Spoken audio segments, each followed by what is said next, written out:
be a lot of police and other men involved in that. The school will provide some food.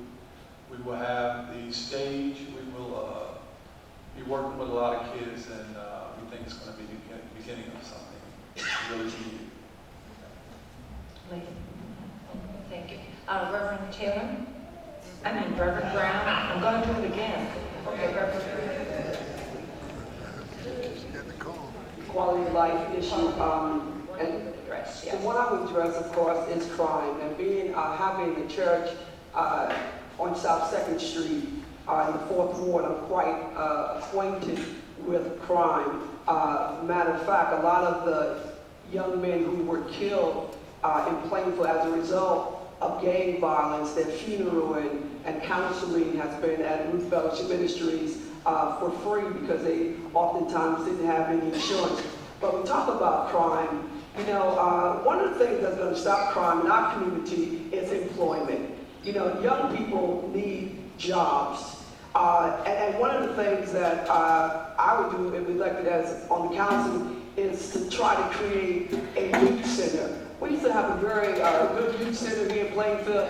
Our young people have no place to go.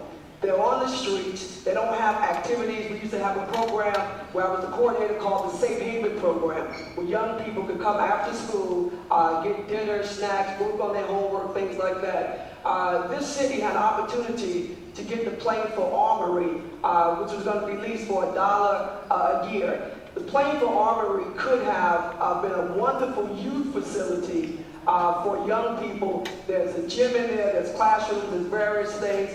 This community is in trouble because of the way we treat and ignore our young people. Once we start realizing that they are important and that they are in fact our future, they really count, we're still going to be in the same predicament that we're in, high crime. So we need employment, we need a youth center, we need summer programs. I've been beneficial in getting gang prevention things on the 4th Ward because it's needed. So it's important that we address our young people and their issues. I know, it's hard. Okay, I'm going to, we'll probably get back to some more specific questions on those in a little bit. Mr. Abdul Haq, we've had several requests to know what the economic development plan for the city of Plainfield. What would you propose as a candidate for the economic development plan for the city of Plainfield? Well, recently I was criticized, but I'll take a chance at it again. The city has a lot, 5-acre lot. Let me just say, I would propose that the hospital build apartments down Grand Avenue and 2nd Street. There's a 5-acre lot there. Trains can be made to stop there. We can put a policeman station. They can put as much retail as they want, but they don't want to move down. They want to stay out there. Just don't want to come down in the 4th Ward. But economic development, I've been proposing that we build, some of you may have went to Broadway Flea Market, and they over by the prison, they had a big slab there, and a lot of people go there. Somebody's making a lot of money. We have a vacant lot on Grand Avenue and 2nd that's not being used. We could put a slab down there, we could even put a roof over it.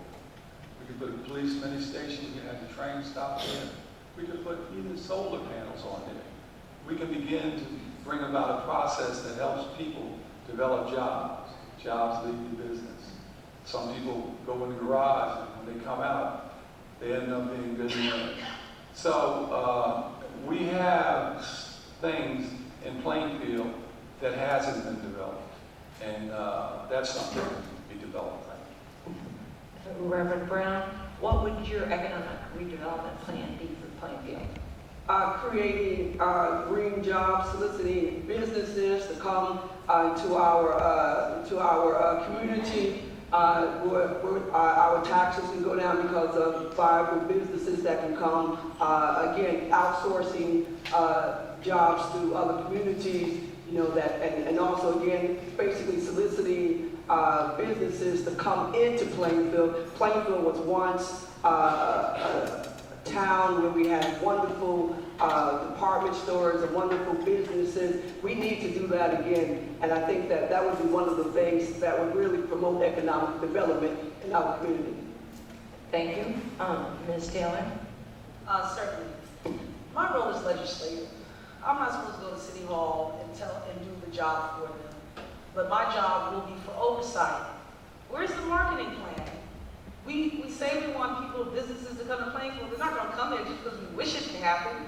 We have to make them want to come. We have to make it attractive, communicate to them what's here. We have a thriving library. We have a museum. We have 3 city parks. We have 2 county parks. We have state-of-the-art community schools. Another youth center. We don't need a youth center. We have community schools here that have pools, that have gyms. We have a YMCA, a YWCA. We don't have any money in government. We will be looking at shared services. So for economic development, we need to have a marketing plan through the economic department, through the city of Plainfield, to attract viable businesses here that can hire our students and our residents. Thank you. Mr. Mack? And one of the things that we must not do is market our city to the tri-state area as a destination of drug and crime. And that is what the mayor did about a year and a half ago. That is one of the things that we must not do. We must create a marketing plan that is designed to sell Plainfield to the tri-state area and beyond, so that people see and know the potential that is here, what we have to offer. And I've advocated for that for the last 3 or so years, but that's a day-to-day function that the mayor has made it very clear. She is the only person that could execute on that. I am willing, as president of the body, to provide the funding so that she can put together that marketing plan that we need so that we can sell this city. It is extremely important that we do that.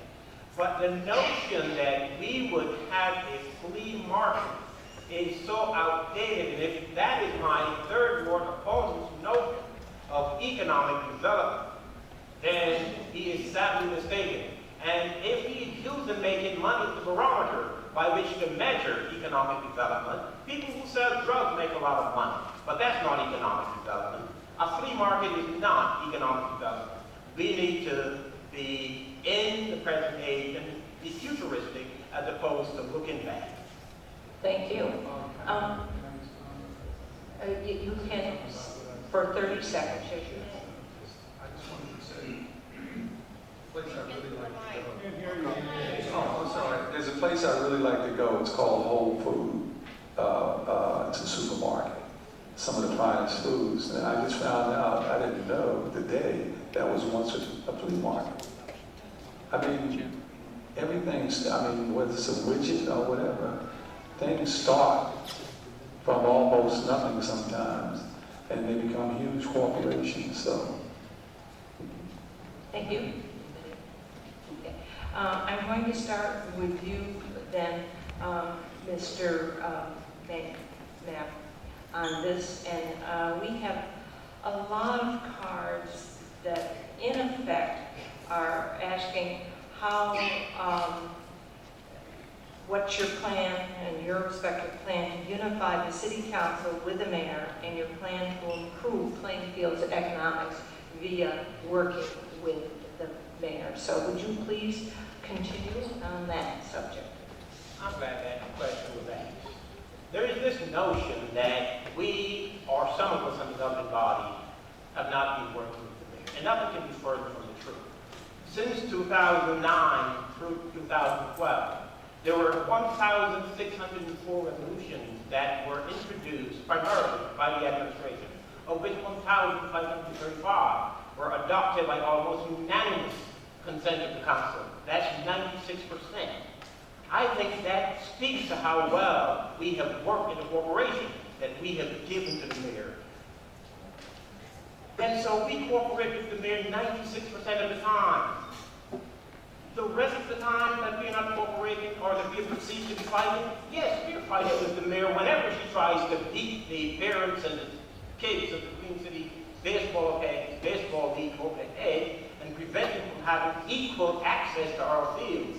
Yes, we fight with the mayor whenever, there's pillaging of our resources, and those resources, public monies are being diverted to private individuals and organizations. Yes, we fight with the mayor whenever she is not delivering or respecting the wishes of the people for good governance. And so, do we fight with the mayor? Yes, we do so about 10% of the time. But every time we do that, we are fighting with you. Then may I ask you then, Ms. Taylor, do you have a plan to unify the city council and work with the mayor to improve economics in Plainfield? No, I'm looking at Taylor. Okay. Well, if elected, the first thing I'm gonna do is call the mayor. I'm gonna call and ask for a meeting. Anything that we have out there, we need to put on the table because our city budget is over $70 million. That's real business. I'm gonna be elected to be the steward of your money. I don't have time for personal vendettas or anything else. We're gonna find a way to make it happen and work it out. Are we gonna believe everything? No. But there's proper protocol for civil discourse.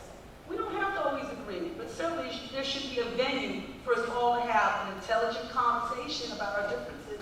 I think when you come down to it, we're really not that far apart if everybody has an interest in this town at heart. So the first thing I'm going to call the mayor, and we're going to figure out how we're going to work together, and we're going to move forward. And then we're going to make sure we work on the agenda. We don't have time for anything else. Mr. Abdul Haq, what is your thoughts on working with the mayor? You have to respect one another. You have to put doing the right thing out front. We had the same problem at the Board of Education. The board was split, but I say that the board members, they always did what they felt was best for the children, and it worked out. So if we respect one another, we can get this thing done. There's one thing I would say to some people, particularly Mr. Mapp on the council, that you can't be mayor and council president at the same time. The mayor has the right to be mayor, and I'm not trying to fault him or her, but anybody that wants to do the mayor's job, they need to run against her and defeat it. Reverend Brown, working with the mayor. Yes. Well, as most of you know, the mayor is a member of the church that I pastor, Root Fellowship Ministry, 733 South 2nd Street. Church that I pastor, but somehow people are under the notion that because the mayor is a friend of mine and she's a member of Root Fellowship Ministries, that I agree or rubber stamp everything that she says. I don't agree with everything my mother says. And she's been my mother for a long time. But I have attended city council meetings, and I see the blatant disrespect towards the office of mayor. When did it become okay for us to disrespect each other in public? When did it become okay for us to disagree to the point that we hate each other or act like we hate each other? If elected to the board, if elected to the council, I plan on bringing peace and decorum to city council meetings and not have the disgusting looking meetings that take place where Plainfield residents walk away really discouraged and really, confused because we're not getting along. I don't know how come we can't get along as people here in Plainfield. I don't care what ward you live in. We should be able to work together, put our differences aside, and do what's in the best interest of this city. Thank you.